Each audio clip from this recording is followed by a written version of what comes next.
Hello, this is Dixie Cravens here to show you my experiment in embossing with distress paint, and I think it turned out pretty good. Here's an example of the finished product. And I started out with two colors of paint, a tag which I already dry embossed with a Cuttlebug and a Griffin folder, and then I'm going to use some clear embossing powder and a brayer. So let me get started with my first paint. This is the Tarnished brass. You always need to shake these up really well. So I'm going to shake it up good, and I'm just going to apply it to my craft mat so that I can then get it on my brayer. If you were to try to put this gently on your dry embossed tag, it tends to seep into the image anyways. There you have the pop, the magic, and the pattern shows up. And I am not pressing very hard so that I don't get a lot of paint into the crevices there. And here's the clear embossing powder. I am working quickly because this paint does dry pretty fast. And it did stick very well. I was pleased with that. And now that the embossing powder is stuck to the paint, I'm going to go heat emboss it quickly.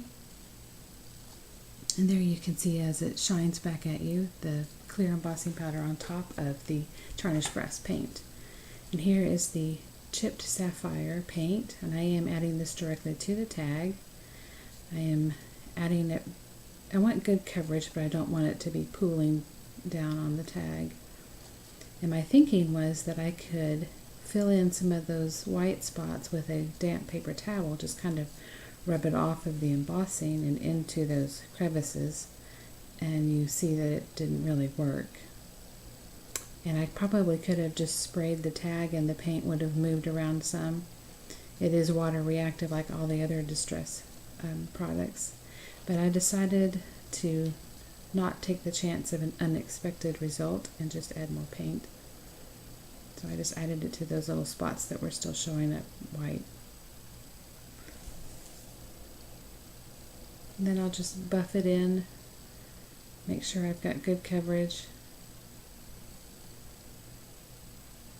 And then I'm going to get that paper towel a little wetter, and you will see the magic happen as the embossing comes back up to the surface. This is the reason why we emboss, so that the paint would resist and come off of that tarnished brass.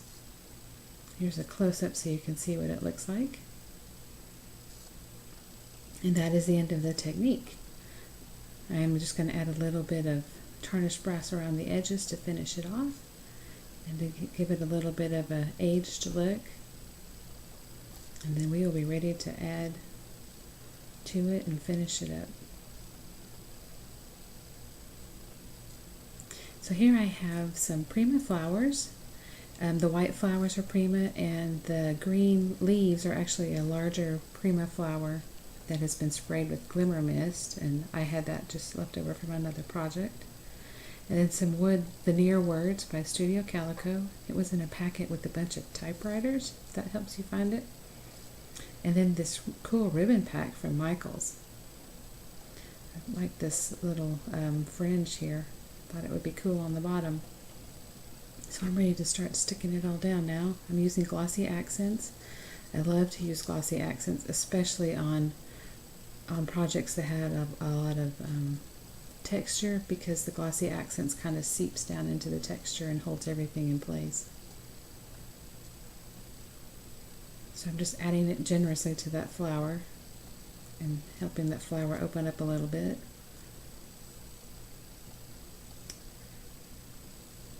And then I'm going to go ahead and cut the fringe for the bottom and glue it on also with the glossy accents. It's perfect for fabric applications.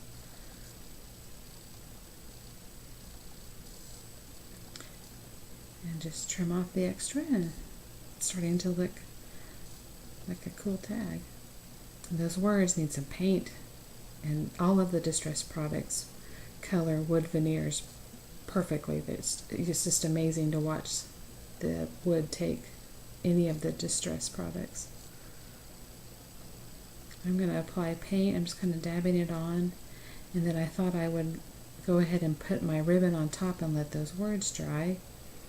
And this is a 1/2 inch silk ribbon from May Arts.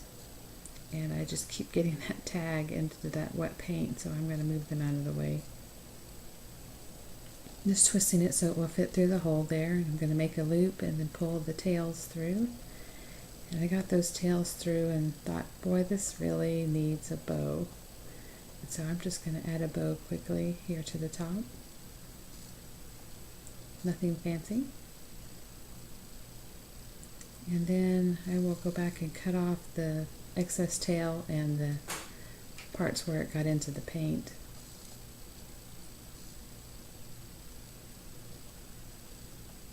All right, now we're ready for words. And I did end up having to just run them under the heat gun to finish drying, but they dried pretty quick. And so I'm just playing around, making sure I know exactly where I'm going to glue them down, because looking for a spot to glue it down when it has glue on the back is a really bad idea. Made that mistake so many times. Again, the Glossy Accents is my glue of choice.